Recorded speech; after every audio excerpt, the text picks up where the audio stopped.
We're getting a little creepy here, talking about Halloween crafts and sewing. Now, a lot of people, when they think about sewing, of course, they think about painstakingly hemming their pants or sewing a button. But here, with the evolution of sewing, is Barb Perry from the Aurora Sewing Center to talk a little bit about, of course, creepy crafts, but also what sewing looks like right now. So let's get right off the bat and kind of explain this big piece of machinery in front of me. Well, Matt, the first thing I'm going to have you do is sew.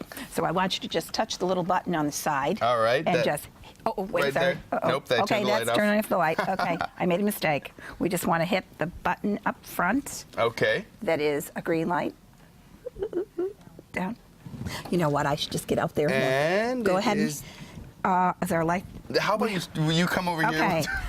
Oh boy. Even with all of the trouble we're having finding the button, this is easier than I would ever be to sew something at home. Well, we can move on while we're waiting for perfect. that. We'll just talk I about. accidentally turned off the machine, That's so it's my okay. fault. We're good. Okay, so what are we making though right now?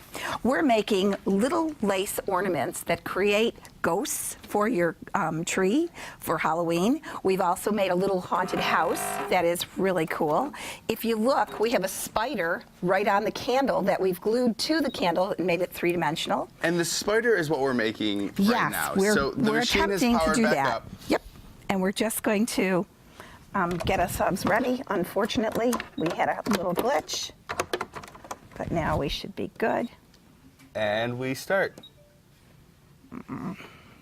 So what we're looking at is something that's automated, right? So, Yes. so it's taking all of the questions out of sewing, making sure that you do it. So why don't we just move on if we're having a Okay. little... So what happens, explain this step and then explain what I have right here. Well, I wanted to let you see how it operates and it runs. What you actually do is you put in a CD into the machine, and then you have a USB stick that sends the product over to the machine, and basically what happens is it starts to sew out the embroidery, which is this wonderful and it does all of the spider. work for Yes. you. So then the magic happens when you have that. You just place this magic into this water, and what will happen is it will start to dissolve the surrounding sort of paper on it.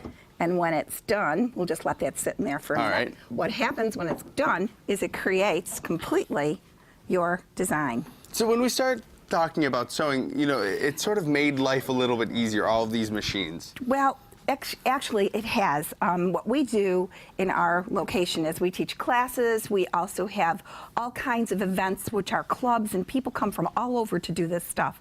And what we're experts in is teaching you how creating things from a large machine like this, which does embroidery and sewing, to just a regular sewing machine. We do classes all the time. We have all kinds of fun activities. We try to theme them according to the season. And we're going to come back so we can show off this finished product. But right now, Yes. we're going to head over to Lauren to see what's happening. But we're going to Okay. show what this looks like after everything is said and done. We are back with Barb Perry of Aurora Sewing Center to catch up on our Halloween craft. So we have the whole scene set. All we have to do is hit the button. So let's see what the process looks like. Okay, Matt, you're going to hit that I'm button. going to hit this button. All right. I don't know. Can you see it from there? Yes, this flashing green button, we hit it. And away it goes, and now we're making our spider. So we really don't even have to pick up a needle. All we have to do is hit a button and it does all of the sewing for us. It's great. You can do it yourself. And then once it's completely done, it looks like the paper is around it, but we've dropped it in water, and now we have a lace spider. All right, I'm going to turn this off so we can hear. And you took that lace spider and you glued it onto a candle holder. Yes, we just kind of created him to be glued on. And you know, we added a little diamond. There's and other things too that you have ghosts. You could do Christmas crafts and everything else. So once you have the machinery, the Yes. options really are endless. Yes, and if you look here, we have an embroidered design that isn't lace. It's just regularly stitched out. You could do that on shirts. And you can throw in lights and do aprons. We also made the haunted house out of lace, so it's a lot of fun and a lot of different techniques All right, used for the machine. Thank you so much for joining us today, Barb. Great. We have some great new spooky decorations, but right now we're going to head to break, and when we come back, we're going to find out what's so bizarre about buffalo.